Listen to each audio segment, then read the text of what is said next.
सुप्रभात बच्चों, कैसे हैं आप सब।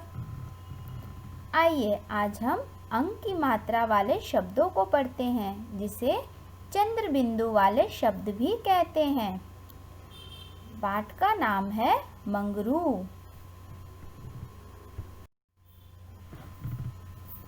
अंक की मात्रा वाले शब्द: सांप सांप, ऊंट ऊंट, चांद चांद, अंगूठी अंगूठी, बांसुरी बांसुरी।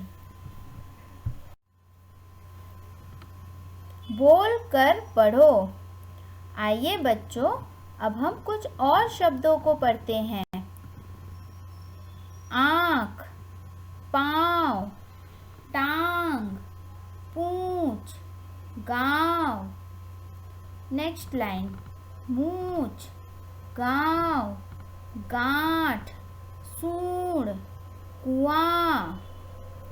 नेक्स्ट पिंक लाइन: कहाँ, आंगन, हंसना, आंवला, दांत।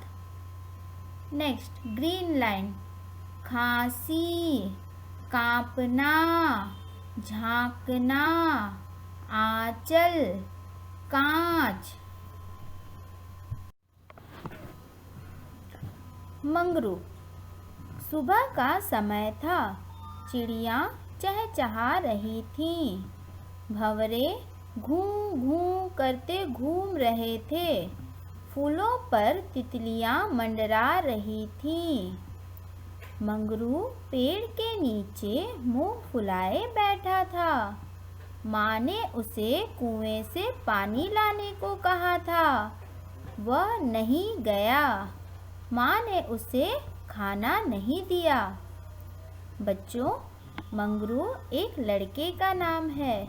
चित्र में आप देख सकते हैं, एक लड़का पेड़ के नीचे बैठा है।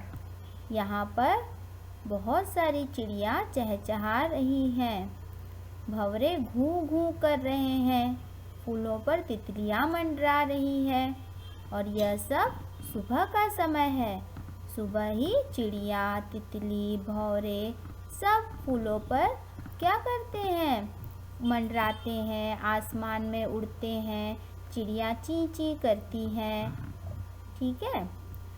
इसी बीच क्या हुआ कि मंगरू पेड़ के नीचे मुंह फुलाकर बैठ गया। मुंह फुलाकर बैठना मतलब नाराज होकर गुस्से में बैठा है। क्या हुआ मंगरू को? माँ ने उसे कुएं से पानी लाने के लिए कहा था, लेकिन मंगरू ने कहा नहीं, मैं नहीं लाऊंगा, और वो नहीं गया लाने के लिए।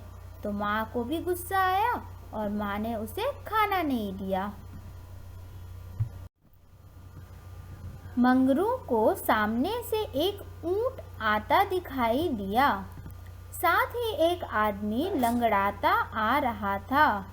पास आकर वह आदमी बोला, मेरे पाँव में कांटा चुभ गया है, ज़रा मदद करो। मंगरू ने उसे संभाल कर बिठाया। उसके पाँव से कांटा निकाल दिया। बच्चों, जब मंगरू पेड़ के नीचे नाराज होकर बैठा था, तो मंगरू ने देखा कि सामने से एक ऊंट आ रहा है। ऊंट का मतलब कैमल। ठीक है, कैमल आ रहा है। और कैमल के साथ एक आदमी भी था जो लंगड़ा रहा था। इसका मतलब है जो अच्छे से नहीं चल पा रहे थे। अगर हमारे पैर में चोट लग जाए तो हम अच्छे से नहीं चल पाते हैं, है ना। तो जब वह आदमी पास आया और मंगरू से बोला कि मेरे पाँव में कांटा चुभ गया है, ज़रा मदद करो। ठीक है। तो मंगरू ने क्या किया, बहुत ही आराम से संभाल कर उन्हें बिठाया और धीरे धीरे उनके पाँव से कांटा निकाल दिया।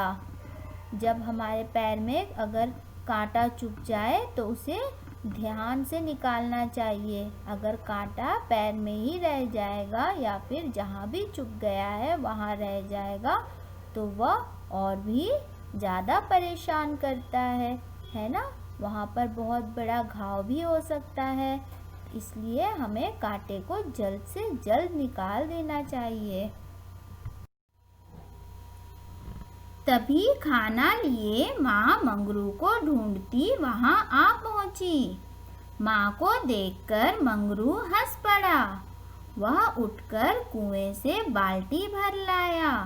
फिर मंगरू ने ऊंट वाले के साथ बैठकर खाना खाया। देखा बच्चों, माँ को पता था कि मंगरू भूखा है, इसलिए वह उसे ढूंढती हुई उसे खाना खिलाने के लिए आई। और मंगरू भी बहुत अच्छा है। वह जैसे ही उसने माँ को देखा, वह जल्दी से बाल्टी भरकर ले आया। फिर मंगरू ने ऊंट वाले के साथ बैठकर खाना खाया। हमें हमेशा मिल बांटकर खाना खाना चाहिए।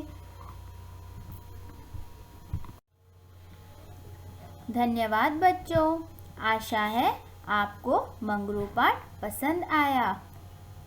हमें हमेशा बड़ों की बात माननी चाहिए, माता पिता की बात माननी चाहिए। उसके बाद हमें हमेशा दूसरों की मदद भी करनी चाहिए। जिस तरह मंगरू ने ऊंट वाले की मदद की, उस तरह हम भी अपने जीवन में दूसरों की मदद कर सकते हैं।